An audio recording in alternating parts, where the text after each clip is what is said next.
Hello everybody, welcome back to TechTube. I hope you all are doing great. So in today's episode, I'm gonna guide you on how you can delete all calendar events on iPhone. So to get started, first of all, go ahead and open up your mobile phone settings. And here if you scroll all the way down, you can see the calendar. Go ahead and tap on it. And here you can see accounts. I have 9 accounts linked to the calendar. So let's say for example, I want to select this account and remove the account. So I'll just tap on it.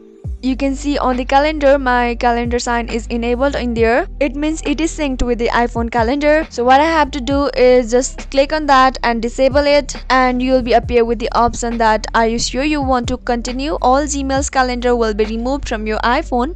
So if you want to just like delete everything, every data, then you can just tap on delete from my iPhone and your all calendar events on iPhone will be deleted from the chosen account. So if you found the video to be helpful and informative, go ahead and subscribe to our channel and also press the notification bell for more updates.